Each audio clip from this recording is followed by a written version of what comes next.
इस वक्त आप लोग जहां पर भी बैठे हो अपने आसपास नजरें घुमाओ और देखो कोई लोहे की चीज दिख रही है आपको?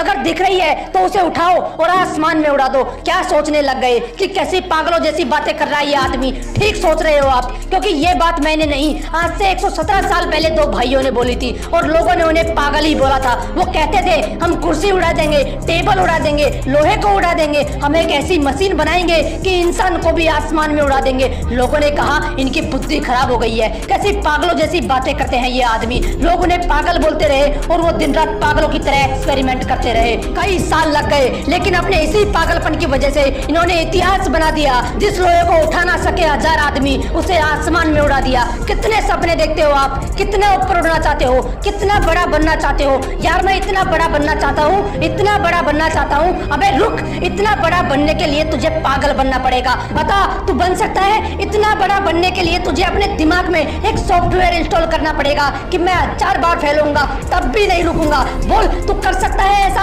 अगर कर सकता है तो तू भी एडिसन जितना बड़ा बन सकता है। एडिसन एक ऐसा महान इंसान जो आज इस दुनिया में नहीं है, लेकिन उसके द्वारा किए गए 1093 आविष्कारों में वो आज भी जिंदा है। ये वही पागल इंसान है जो कहता था कि कांच से लाइट जला दूंगा, रात में भी दिन जैसा माहौल कर दूंगा। उस पर भी लोग चिल्ला रहे थे कि तू पागल हो गया है, ऐसा हो ही नहीं सकता, तू ऐसा कर ही नहीं पाएगा। लेकिन वो इंसान भी जिद्दी इंसान था। उसके पागलपन ने उसे न रुकने दिया ना थकने दिया। हर बार फेल होने के बाद सिर्फ एक ही बात बोलता था कि साला एक बार और ट्राई करूंगा। वो 1000 बार फेल हुआ, लेकिन उसी पागल इंसान ने बल्ब का आविष्कार किया और इस दुनिया को रोशन करके चला गया। बनना चाहते हो इनकी तरह? बनना तो चाहता हूँ, लेकिन मेरे पास इतनी फैसिलिटीज नहीं है। कुछ करना तो चाहता हूँ, लेकिन मेरे पास पैसे नहीं है। बड़ा बनना तो चाहता हूँ, लेकिन मेरा IQ कम है। अबे रुक, कितना कम है तेरा IQ? किताब में लिखा हुआ तो समझ में आता है ना तुझे? तेरा दिमाग जिम के जितना कमजोर तो नहीं है, जिसके लिए किताबें पढ़ पाना भी बहुत मुश्किल हो गया था, क्योंकि सिर में चोट लगने की वजह से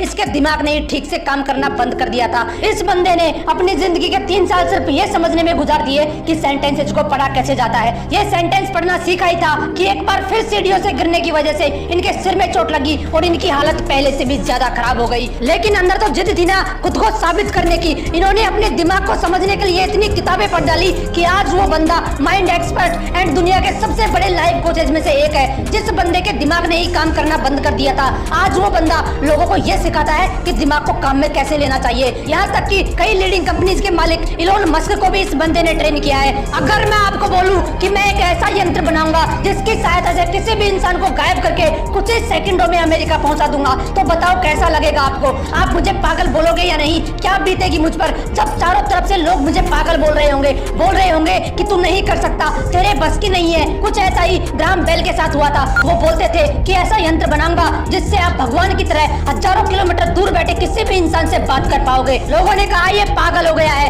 इसकी बुद्धि फिर गई है। लोग चिल्लाते रहे उस पर, लेकिन वो नहीं रुका। एक के बाद एक एक्सपेरिमेंट करता चला गया और वो यंत्र बनाकर दिखा दिया जो पूरी दुनिया को असंभव लगता था, जिसे आप टेलीफोन के नाम से जानते हो। क्या अलग था इन लोगों में यार? ये कोई भगवान थे या इनके रावण की तरह 10 सिर थे? इनके शरीर में भी 206 हड्डियां थी, वही लाल रंग का खून था। फर्क सिर्फ इतना है कि ये इंसान जिद्दी इंसान थे। इनके अंदर एक ऐसा पागलपन था कि साला 1000 बार फेल होना मंजूर है, लेकिन हारना नहीं। तुम्हारे पास 1000 बहाने होते हैं, लेकिन उनके पास सिर्फ एक सपना था और उस सपने को पूरा करने के लिए उन्होंने अपनी जी जान लगा दी। लेकिन तुम सिर्फ सपने देखते हो, उन्हें पूरा करने के नाम पर तुम्हारी हवा टाइट हो जाती है। क्या अलग था यार इन लोगों में? वो भी तुम्हारी तरह ही इंसान थे, फिर तुम क्यों नहीं कर सकते? तुम क्यों ऐसा सोचते हो कि लोग क्या सोचेंगे? क्यों अपने आप को कमजोर फील करते हो? क्यों तुम एक ठोकर लगने के बाद हार मान लेते हो? याद रखना, हारने वाला कभी असफल नहीं होता, लेकिन जो हार मान लेता है वो कभी सफल नहीं होता। इसलिए अपना एक लक्ष्य डिसाइड करो और उसके पीछे तब तक दौड़ते रहो जब तक वो आपको मिल नहीं जाता। लोग आपको रोकेंगे, टोकेंगे, डराएंगे, धमकाएंगे, लेकिन रुकना नहीं है, आगे बढ़ते रहना है। लोग टोकते हैं तो टोकने दो,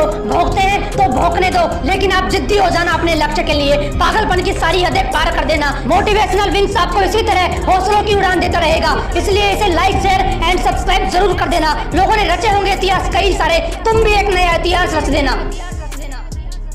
मिलते हैं नेक्स्ट वीडियो में एक नए मोटिवेशन के साथ। जय हिंद, जय भारत।